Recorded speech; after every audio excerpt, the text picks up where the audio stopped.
You said I'm cheating for no reason. Hey, What the hell he will? I don't care if it's ping pong. He gonna right, get, like how I'm if cheating. it's ping pong, he want the advantage in the paddles. I don't care about the paddle. You figure out how to win. I'm going to win. Ain't no figure out. I'm going to win. It's a hell of an experience. You get that type of knowledge, that type of IQ. I look up to Bud a lot. Honestly, he's one of the realest dudes that I done met. He's still a normal person in his head. Like, he don't believe that he's above everyone else. And that's how I feel about myself. You see me around a lot. Don't act like you ain't seen me around them days. He said that. Bud, come on. Terence talking, I try not to talk back. I try to just listen. Straight boom. Straight shot. Like right here. He like a sponge. He soak up everything that he needs to soak up, put it into his arsenal. Terence Crawford is reportedly training with Shakur Stevenson ahead of Stevenson's fight against Teofimo Lopez and has praised his elite skill set. Crawford points to Shakur's blazing speed, sharp defense, and high ring IQ as qualities that make him incredibly hard to beat. He adds that Stevenson's movement, timing, and awareness force opponents to constantly adjust, proving just how dangerous he is up close. People that don't go very far. You gotta always be a student. You gotta always be able to learn and pick up things from this person, that person. He's a work of art. The sky is the limit with Shakur. He got the boxing skills and the ability to, do whatever he wanted in the ring. And it's gonna be very hard to beat Shakur, with the skills that he possesses and the smarts that he has. And given the opportunity, I think he can pose a great threat to. Terence Crawford speaks about Shakur Stevenson in a respectful, brotherly manner, praising his elite abilities and ring mastery. He notes that some fans label Shakur as boring, but fail to understand his true skill. Crawford compares Stevenson to Floyd Mayweather, who faced similar criticism early on yet became a legend. He believes Shakur possesses Mayweather-level precision, intelligence, and speed, making him a special fighter deserving admiration and respect. I got Shakur. Are you saying that because that's your man and you don't like Tank? Hey, like I said, I respect Tank. Like, boxing, he's one of the ones. Yeah. we gonna take his personality and personal things out of it. Mm-hmm. Boxing, he's definitely talented. Yeah. You know what I mean? And he's definitely got that it. And he's definitely respected in boxing. But Shakur is a different fighter. Shakur is different. People may call him boring.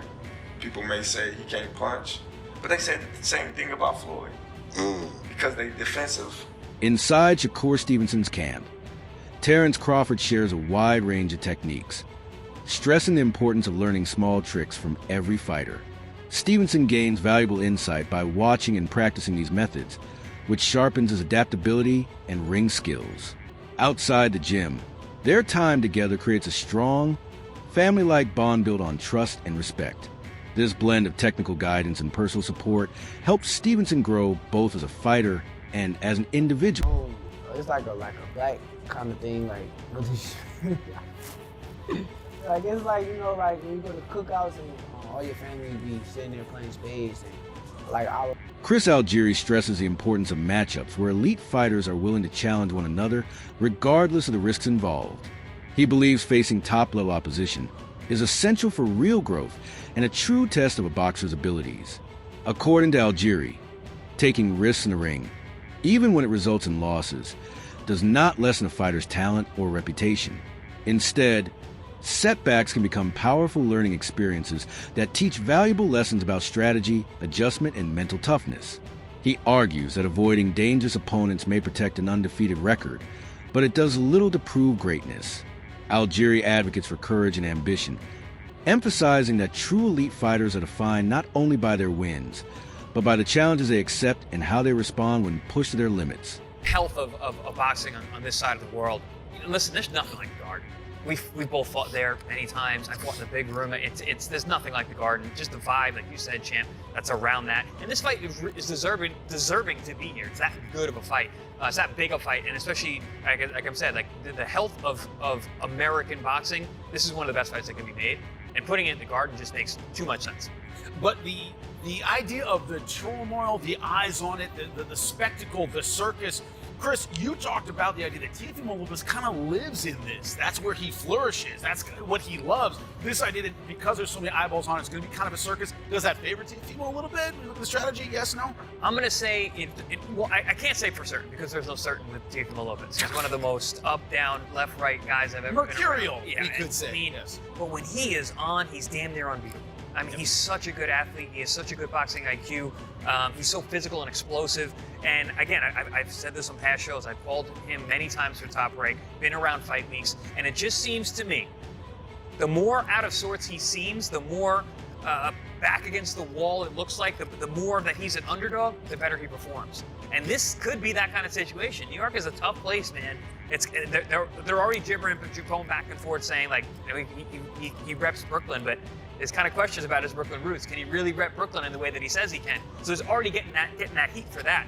I don't know. It might be a good thing to kind of poke the bear in terms of how well Teofimo is going to show up. Paulie, that's a huge. You're from Brooklyn. That's a big insult to say that you're not really from Brooklyn. Insult him a little bit. Insult him a little bit. Insult him. But I'll tell you what.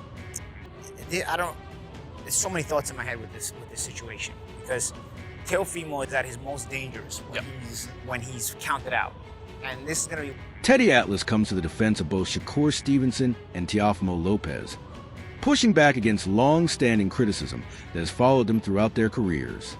He notes that many critics were quick to accuse them of avoiding tough opponents, claiming their record were padded, or that they lacked the courage to face elite competition.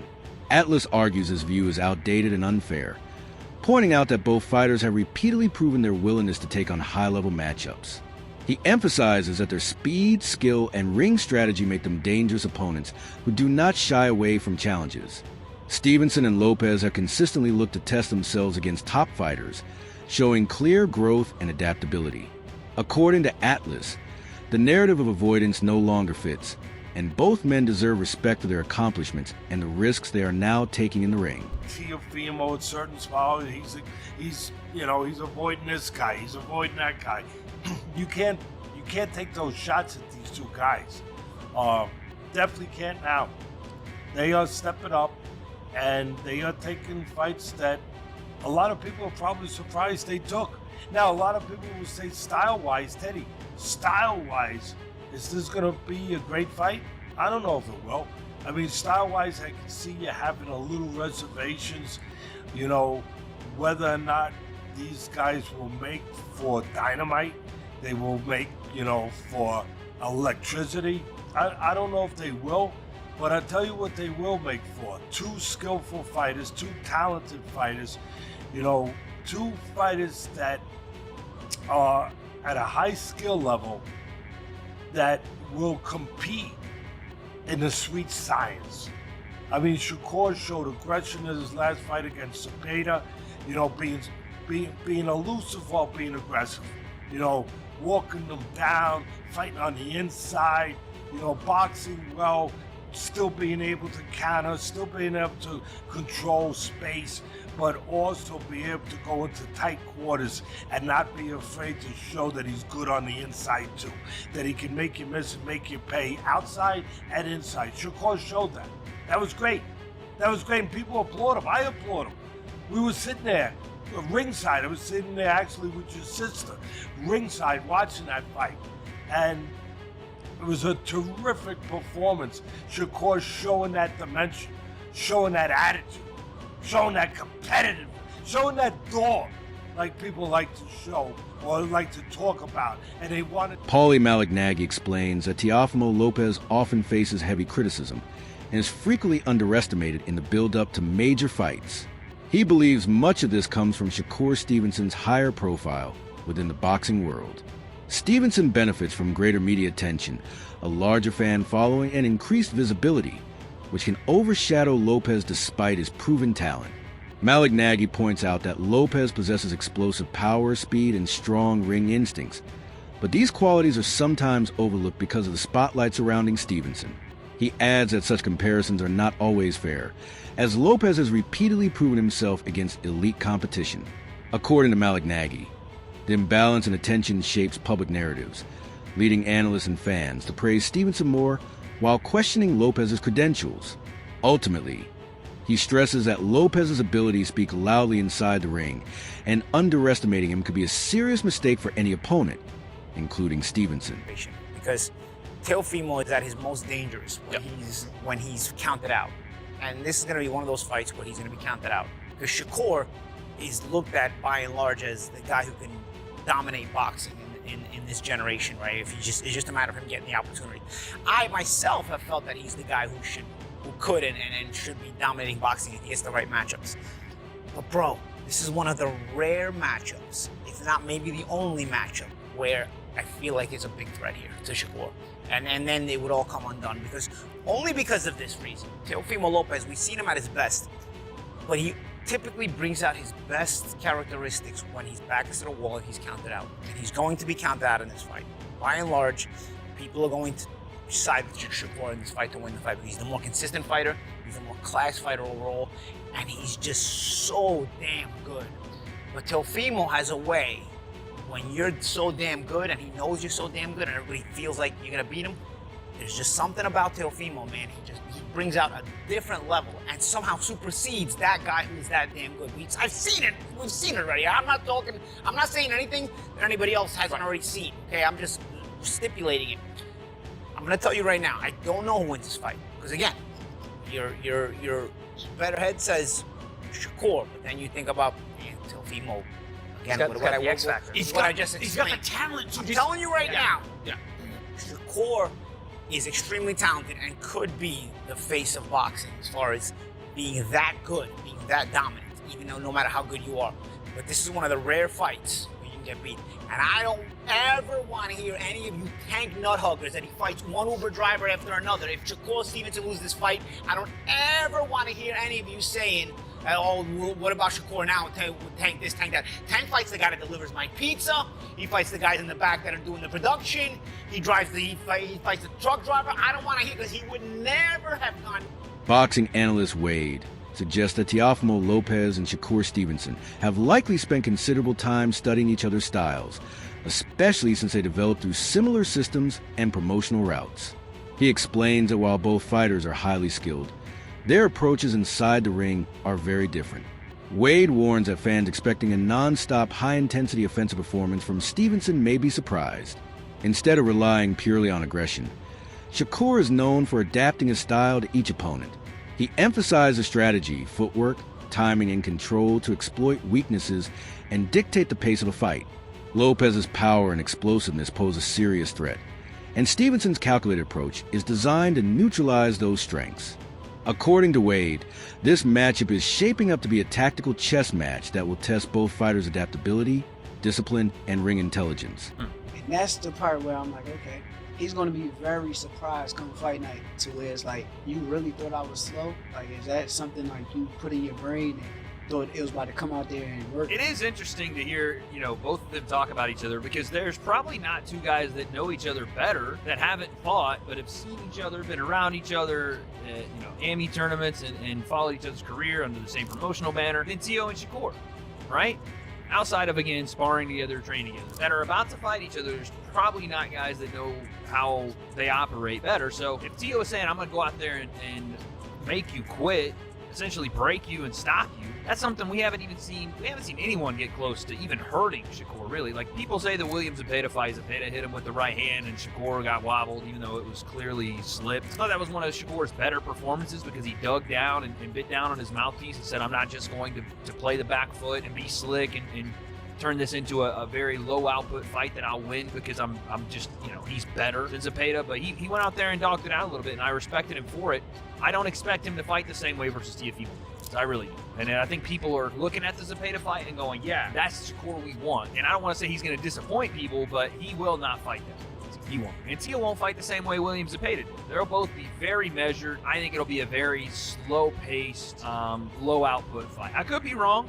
I could be wrong. I could see maybe they go to war or something, but we're talking about styles making fights. And Teo's style, even if he's on his front foot, he doesn't commit to a lot of punches on the front foot, but he can fight that way. Shakur almost exclusively wants to go defense to offense versus leading the exchange. So I don't know. Not to say Shakur will be on the back foot the whole time. That's not necessarily how I I see the fight going. But I don't know if this is going to be like a knockdown, drag him out type of thing. I think we're going to get a defensive. Shakur Stevenson enters the ring with a reputation built on precision, sharp strategy, and constant adaptability. His ability to control distance, read opponents, and make adjustments mid-fight has consistently made him a difficult puzzle to solve. In his upcoming bout with Teofimo Lopez, those strengths will be tested against Lopez's raw power, speed, and aggressive mindset, creating intrigue among fans and analysts alike. Lamont Roach, who has closely observed Stevenson, believes the fight should not be viewed as a wild exchange, but as a contest defined by calculated control and disciplined execution. Roach emphasizes Stevenson's mastery of ring positioning, highlighting his precise footwork, timing, and anticipation, which allow him to dictate pace and rhythm. By staying composed and maintaining balance, Stevenson can create openings for clean counters while limiting unnecessary risk. This approach reflects not only physical skill, but also intelligence, patience, and maturity inside the ring. Against Lopez, Stevenson's measured strategy and ability to adapt under pressure are likely to shape the flow of the fight, turning every movement into a deliberate action and every decision into a calculated response. Okay, cool. But and doing that, and so I was always going to fight this year. He knew that too. I was always going to fight this year. It was going to be either like a tune-up or something before I fought him, if we were to get that together. So who do you think wins that fight between him and Teofimo Lopez if they fight? If they fight, I think Shakur wins. I think Shakur wins. And I don't think it's going to be like a super tough fight either. I think he just, his IQ will frustrate him. Wow. Don't you think Teo has also good ring IQ and also is slick, fast? I think so, but when you look at Teo's performances against guys that are just pure boxers, it's just like he almost lost to Sandor Martin. Some people thought he lost to Sandor Martin. Who else? He did beat Loma, who's arguably at the time considered hell the yeah, best in the he world. did, and that was a hell of a performance too. A hell of a performance too. So yeah, I mean, I think he's hit or miss. I think he got stuff. He's a little cuckoo too.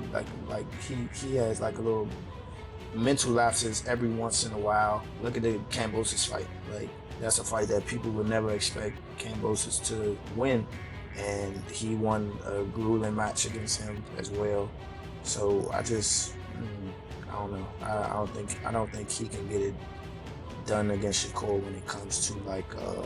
Because it's going to be just a skill match. I don't think he's going to try to rough Shakur. Greg Hackett offers a calm and well-reasoned prediction for the upcoming Shakur Stevenson versus Teofimo Lopez matchup. While he fully acknowledges Lopez's power and explosive athleticism, Hackett leans towards Stevenson winning by decision, crediting his superior discipline, strategy, and ring intelligence. He explains that Stevenson's ability to control distance, read movements, and adjust in real time gives him an edge over fighters who depend mainly on aggression. Hackett adds that boxing is often decided by composure, timing, and patience rather than raw force, areas where Stevenson consistently excels. He also highlights Stevenson's strong defensive skills and sharp counterpunching, which help him minimize risk while steadily breaking down opponents.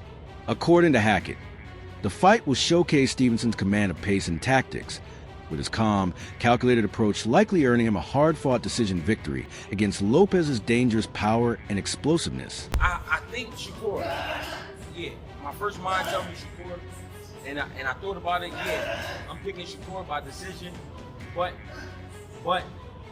because this is fighting, anything can happen, you can't count Teo out. So there is thoughts sometimes that cross my brain, like damn, what if Teo catch him like I mean, and hurt him, or what if he just out hustle him? You know what I'm saying? I mean, it's a lot of shit that crossed my mind, but I still like Shakur for the dub. I like Shakur for the dub because he knows how to win. Like he knows how to win. You know what I'm saying? And he's always prepared to win. So, and I think Shakur respects Teo to the point where he gonna train like he's never trained before, because this is a great fight for him. This is probably the best fight of his career up to date. Even though he's been in some great fights, this is probably the best opponent. You know what I mean? And Teo, same for Teo. So when it's like that, You put Magic and Bird together. That wraps up today's video. Stay tuned, and we'll see you next time.